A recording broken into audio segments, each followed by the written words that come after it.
আমার ভাই জ্ঞানী মানুষ, এই মাঠে এর লাগে আমি না আসি, ভাই আমার ব্যক্তি। এরপরে এই ভাইয়ের আমার বাপ থাকতে বাইরে না শুরু করছে, আমার বাবার সাথে একটা বেমানি করছে। আমার বাবা বাড়ির সরকারে প্রপোজালে জমি দিত, বাড়ি 60 কাঠা জমি। আমার ভাই শিক্ষিত মানুষ, আমার বাবা মূর্খ মানুষ। তখন বাইরে বাড়াইছে এই জমিটা বাবরে আনতো, যে আমরা 6 ভাইয়ের মধ্যে এক বাইরে না দিয়া হেলা নানা পরিষ্কার হয়ে রয়েছে। এবার তারা ভরা বই জমি দিয়া ওখানে আছে বর্তমানে ভরা তাই যাই তারুণিয়া। আমি আমরা দর্শকের সাথে আছি, আমি মাছ চাই। আর একটা দাবি, আমার তো ভাই নাই, বাপ মা নাই, আমি মরলে আপনারা দুটো কবর মারি দিলে। আমরা 6 ভাই, 6 ভাইয়ের মধ্যে আমি একলা ভাই, আপনার সাথে 10 ভাই।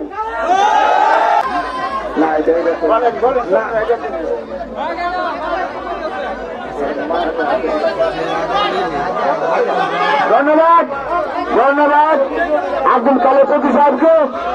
আব্দুল কালার প্রতি সাহেবকে ধন্যবাদ। খেলা করবো। আসসালামু আলাইকুম, সম্মানিত উপস্থিতি, আপনাদের সামনে আমরা আমাদের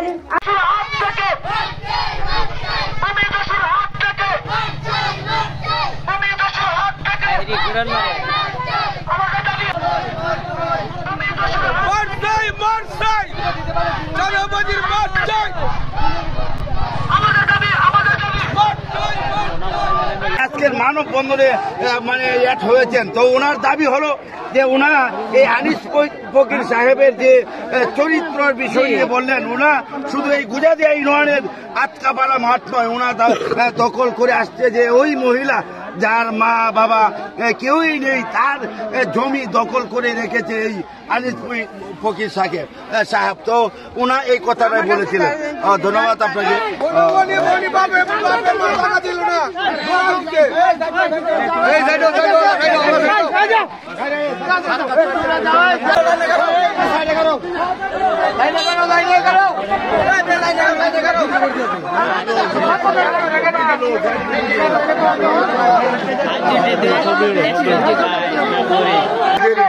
কিশোরগঞ্জ জেলা করিমগঞ্জ উপজেলা ঐতিহ্যবাহী গুজাদিয়া ইউনিয়নের যে আটকাপাড়া মাঠ দখলে রাস্তায় নেমে এসেছে হাজার হাজার নারী পুরুষ তো আছেন। তো ভাই, এটা 10 জনের স্বার্থে খেলার মাঠ, ঈদগাহ মাঠ,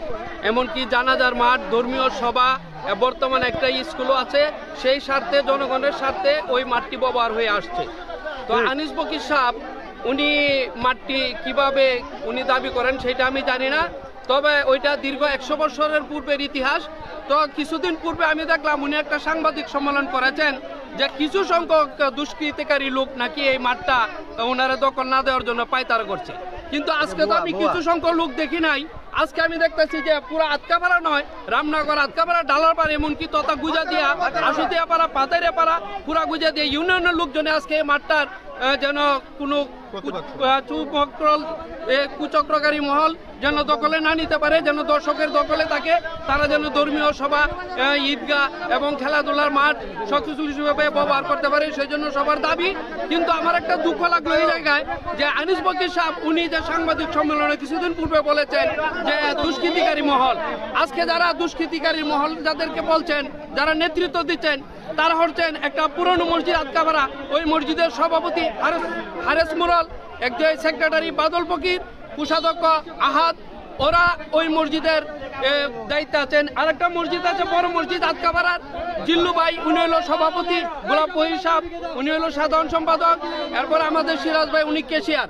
আজকে দেখলাম যে মসজিদ কমিটিতে তো কখনো কোনো খারাপ লোক গ্রামে সিলেক্ট করে দেয় নাই, এবং গ্রামে মসজিদ কমিটিতে খারাপ লোক আসতেও পারে নাই। যারা আজকে মসজিদ কমিটির লোক, সেটার জন্য আমি তীব্র প্রতিবাদ জানাই। আমরা ভোটে নেমে আসার একমাত্র কারণ, আমরা জেনে আসছি 100 বছরের ঊর্ধ্বে পুরাতন একটা মাঠ, ওইটা খেলার মাঠ, ঈদগাহ মাঠ এবং স্কুল মাঠ, এবং ওইটা গ্রাম্য কৃষকদের ফসলাদি মারার মাঠ। ওই মাঠ মোহাম্মদ আনিস ফকির উনি কিছু ভুয়া কাগজপত্র করে ওইটা দখলের পায়তারা করছে এবং কিছুদিন আগে রাস্তা ব্লক করে গাড়ি আটকে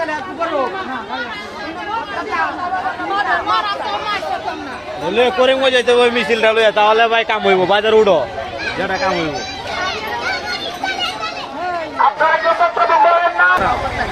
ট্রেন কিনার ব্যবস্থা করতেছি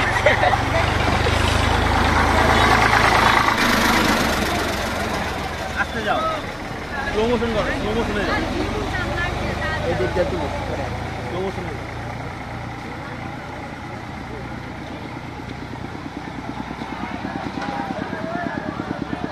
হিসাবে মানে কি যে মানে আন্দোলনের শেষ নাই বলতে মানে এই যে এটা নিয়ে আন্দোলন হচ্ছে এটা 10 জনের একাধিক কয়বার আন্দোলন হয়েছে অনেকবার আন্দোলন হয়েছে এটা নিয়ে মানে ভুয়া দলিল পত্র নিয়ে এটা এরকম হচ্ছে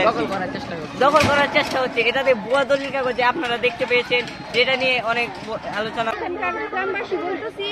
এখানে আমরা আমাদের অধিকার দাবির উদ্দেশ্যে আমরা এখানে প্রতিবাদ মিছিলে দাঁড়াইতেছি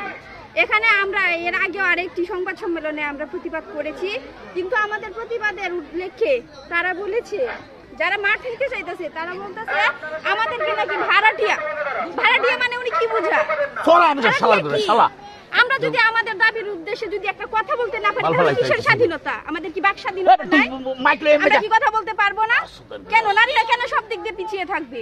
এখন আর পিছিয়ে থাকার যুগ নেই আমরাও আমাদের অধিকারের জন্য লড়তে পারি মাঠ এবং সেই মাঠ নিয়ে তারা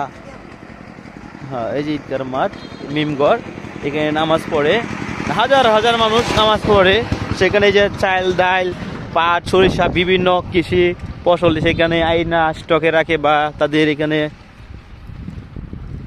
থেকে সরবরাহ করা হয় বিভিন্ন জায়গায় সেই মাঠটাকে কেটে সে পুকুর খনন করার জন্য উদ্যোগ নিয়েছিল বা করতে চাইছিল শুক্র শনি বদ্ধ ছিল সেই উপলক্ষে সবকিছু বদ্ধ ছিল সেই ফাঁকি দিয়ে সেই কাজটা করে ফেলছে তো মনে হয় দেখতেছেন পুকুরটা কিন্তু বিশাল বড় এরা এই মাঠটা হ্যাঁ আপনারা দেখেন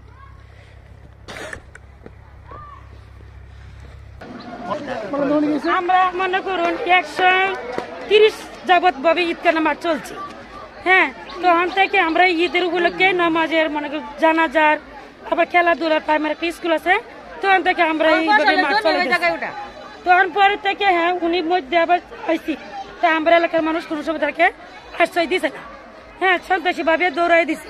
এখন 20 বছর পরে হ্যাঁ আবার নিজের মাঠ দখল নিয়ে গেছে তো আমরা গ্রামে সবাই একত্র হয়ে তা আমরা মাঠ ফিরে যেতে যাই মানে সুযোগ পাইছে 2 দিন শুক্র শনি দুটো বন্ধ আছে এই মধ্যে হ্যাঁ তো আমরা কি করছি সব গ্রামের সব মহিলা আমাদের কথা বলছে যে আমরা 200 টাকা করে নাকি তার কাছে আমরা ভাড়া হয়েছি আমাদের মানে টাকার বিনিময়ে মাঠে নেমে গেছি আমরা কোনো টাকার বিনিময়ে কাজ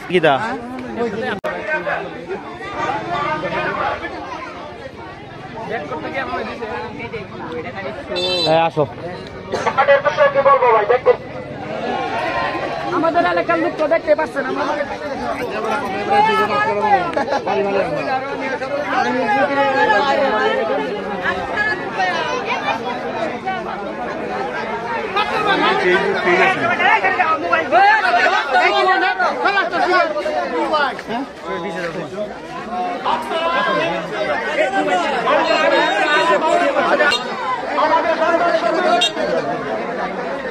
আস্তে আস্তে আপনার মানুষ নয় যে বলছে সংশোধনকারী আপনারা কেউ সকলের মেন রাস্তা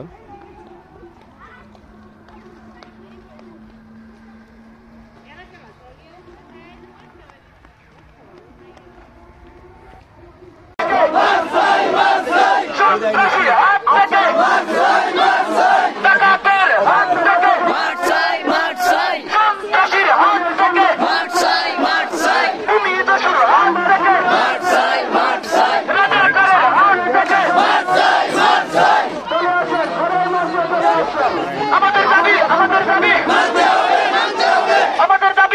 দাবি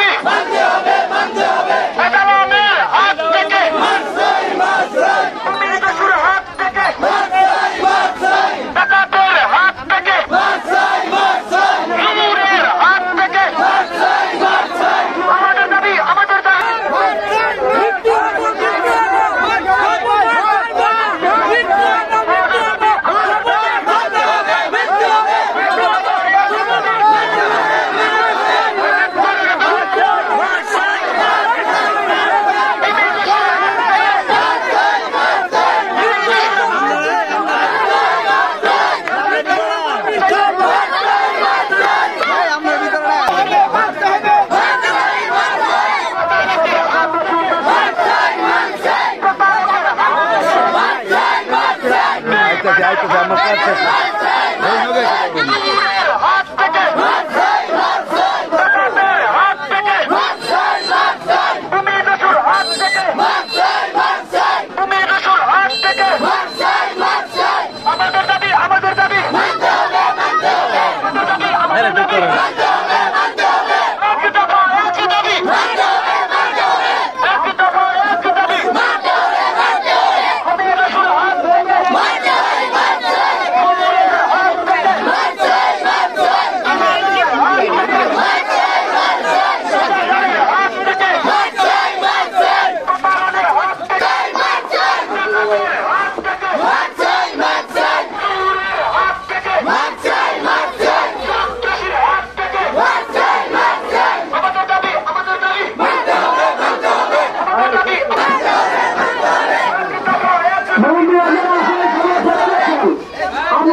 রিল্যাক্স